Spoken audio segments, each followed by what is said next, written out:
Welcome back, you guys, to the Butterfly Season podcast. Today is day 2 of the HVO High Vibes Only series, and we are going to talk about the challenges of maintaining HVO. It's only right that I tell you what the challenges are, since I told you what HVO is. And just as a recap, High Vibes Only is, like, in its essence, it's just a holistic approach to life that encourages you to cultivate positive and empowering mindsets that just enable you to, like, navigate life's challenges with grace, but also just, like, attract beautifulness into your life. And I say beautifulness because so many areas of your life, you will attract so many things. Trust me, I have been subscribing to this way of life since December of 2022.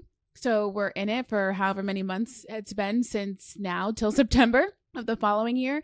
So that is High Vibes Only HVO. If you are tuning in and listening, it would mean the world to me if we can share High Vibes Only, if we can share the HVO lifestyle. So take a screenshot, post on stories, tag me in it at Aisha, Aisha, and it's Butterfly Season, SZN for season. So anyways, let's dive into it. The challenges of maintaining HVO, that's important. So the core values, the pillars of High Vibes Only is positive energy, it's mindful awareness, it's emotional resilience, authenticity, and self-care. So we're going to dive into the hurdles that come up around those, like, pillars. So when it comes to your positive energy, external influences will come, like negative people, stressful situations, environments, like all of that can, like, suck the life out of your energy. And so a tip for that, remove, don't engage. Like, I don't know if you this is not High Vibes Only, but I don't know if you watch Housewives of Salt Lake City. I think it was Meredith that was like, I'm disengaging. Like, that's what needs to happen. There needs to be some sort of disengagement to allow you to protect your energy, protect the high vibes that you're trying to maintain. Energy fluctuations.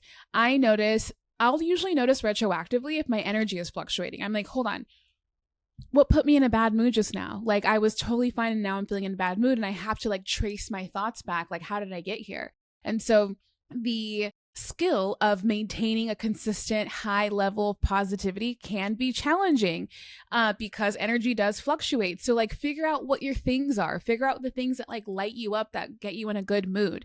There was last month I was feeling so stressed out. I had a pop-up for my jewelry brand and I didn't have help, and I was, like, frustrated and emotional, and I wanted to cry in the car, but my makeup was done, and I'm like, I can't cry right now because my makeup said I'm gonna have to redo it. And then that put me in, like, a bad mood. But I realized, you know what, I can reapply my makeup. I brought it, so that's not a big deal. I'm just going to release. I'm going to allow myself, like, a moment to cry.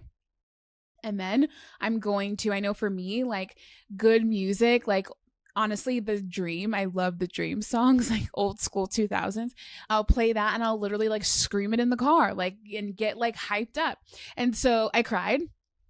And then I put on The Dream, and then I've got in a great mood. And you know what was so crazy about that? The moment I parked, I was like, it was 112. I had to get, like, this big wagon of all of this stuff.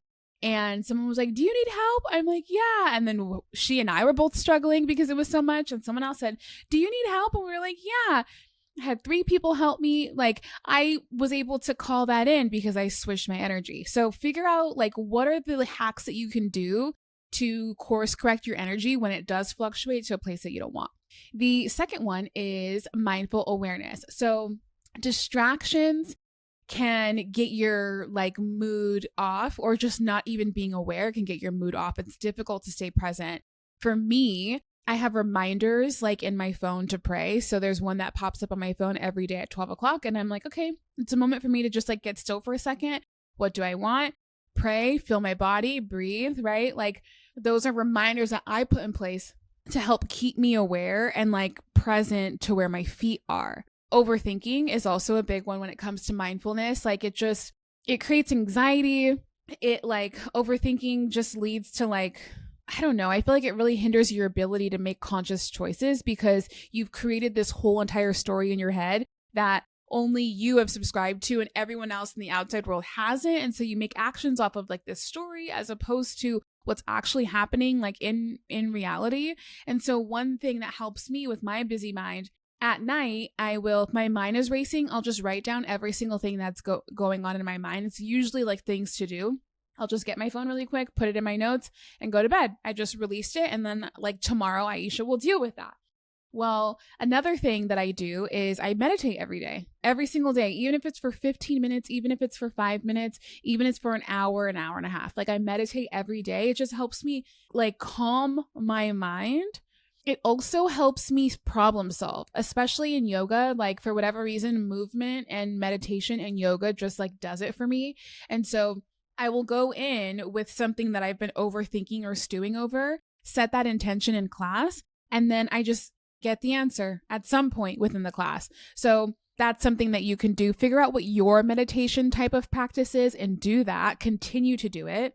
Emotional resilience. So negative emotions. What I learned in my high vibes only like way of life is that emotions aren't bad, and that I would encourage you to feel them. Like feel where you're feeling them in your body. Understand what that means. Like through my like self-exploration, I know if I'm ever talking about something or if someone ever points something out, if I feel it here and then have like the urge to cry, it's usually like the hitting the needle on the head of like what my issue is, especially in therapy. So like there's different things. If you take notice in your body, then you can allow those emotions just to see them, don't judge them, and then allow them to pass because that's what they're there for, and use whatever came up as like a clue or a rabbit hole to follow to close the loop. Why did I feel this way? Is this a toxic pattern that I continue to have? How can I make a different decision to not feel this way? Like the emotions that you feel are indicators, in my opinion, of things like clues to follow to close the loop to figure out like how to better yourself. And so also with emotions, like they're not bad. To me, like now I'm like, if anyone's crying, I'm like, cry, girl, let it out, because you'll feel so much better. And then you can address whatever your emotions are from like an emotionally regulated place. It's not like a trauma response. Okay, this is getting lengthy. This is supposed to be a micro episode. Okay, authenticity, you guys. Fear of judgment. I used to think, and I still struggle with what others think of me. I would struggle with what I think you think of me, and then that's what would be like the overall like definition of what I would have for myself.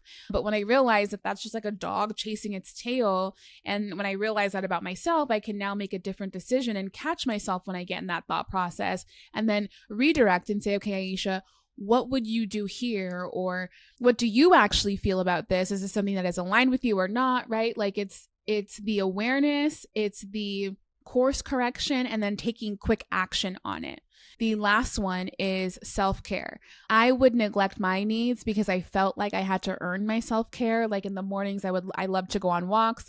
I will like also voice note myself and then listen back to it to hear me talk about what I'm going through, because that also helps me problem solve better. And I felt like, well, let me answer these 5 emails before I go on a walk. Like self-care is your birthright. You do not have to earn your self-care. So just know that, and we'll get deep into that for the next week.